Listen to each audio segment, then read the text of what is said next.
مساء السكر على الناس السكر، ازيك؟ وحشتوني. لو اول مره تشوفي القناه ما تنسيش تعملي اشتراك وتفعلي زر الجرس وتعملي كومنت حلو. النهارده هنعمل بقى لحمه محمره بس بطريقه تحفه، من غير مكونات، من غير اضافات كتير، من غير اي حاجه، وشويه رز جنبيهم وسلطه الطحينه ودمتم على كده.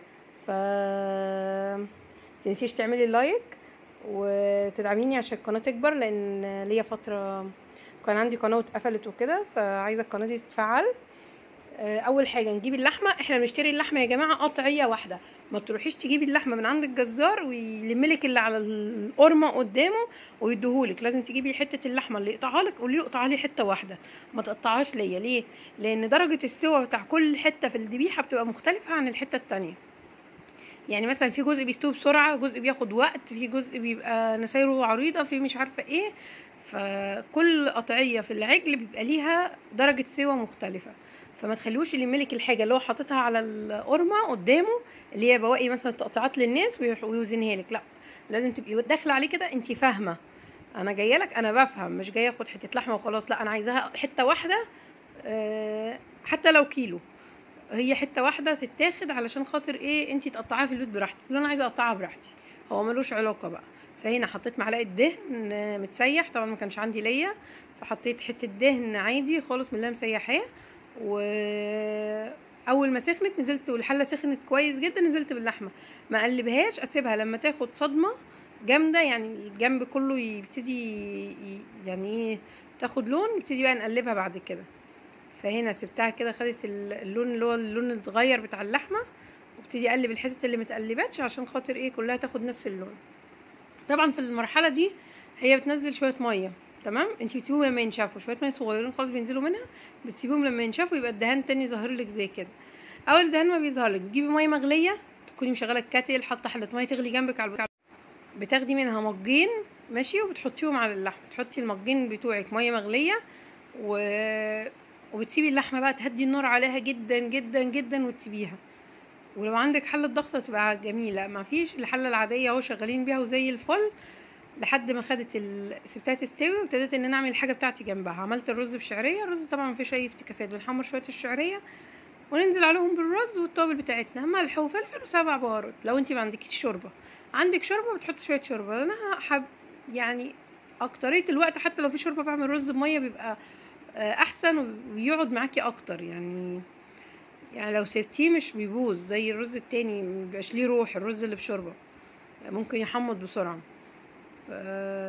هنا قلبت الرز، وبعد كده احط له التوابل بتاعته، شويه سبع بهارات. وخلطه السبع بهارات بتاعتي جميله جدا، بجيبها من الحمزاوي، وكاتبه المكونات بتاعتها علشان خاطر ما انساهاش، ان انا من اي مكان ممكن اشتري المكونات كل حاجه لوحدها واخلطهم على بعض. وشويه الملح وشويه الفلفل الاسمر. طبعا ميتك المغليه الحلوه، الكاتل بتاعك المغلي ده تحطيه عليها. طبعا بنعمل اكل ونعوز ميه مغليه كتير، بنحط حله على البوتاجاز ونشتغل بيها. لو وصلتي لحد هنا معايا ما تنسيش تعملي لايك تفعلي زر الجرس عشان يجيلك كل اشعارات بكل الفيديوهات بتاعتي.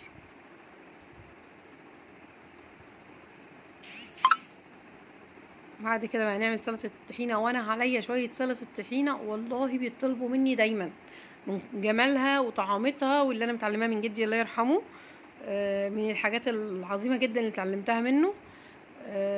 اتعلمت منه اكلات كتير وبنفس نفسه سبحان الله. انا بحط شويه كمون، شويه شطه، شويه ملح، احط عليهم الزيت، وبنفس الترتيب اللي انا عملته ده. مش تحطي الطحينه تحطي عليها المكونات، لان لما بتتعمل بطريقه تانية ما بتظبطش. يعني انا لازم هرتب المكونات زي هو ما كان بيرتبها: ملح، كمون، شطه، زيت، طحينه. انزل بشويه الخل شويه صغيرين، ونقلب. اول ما تقلب وتتقل كده نبتدي ننزل بالميه شويه شويه، خلاص، عشان ما تبقي مسيطره. يعني ما تحطيش الميه كلها، ولازم تبقي مسيطره. ف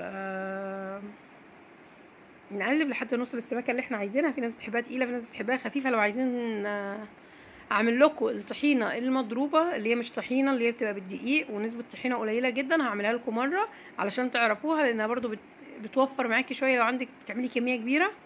لكن انت بتعملي لبيتك هتحطي معلقتين طحينه، فمش مشكله يعني، عادي، مش حوار، او 3 معالق بالكتير.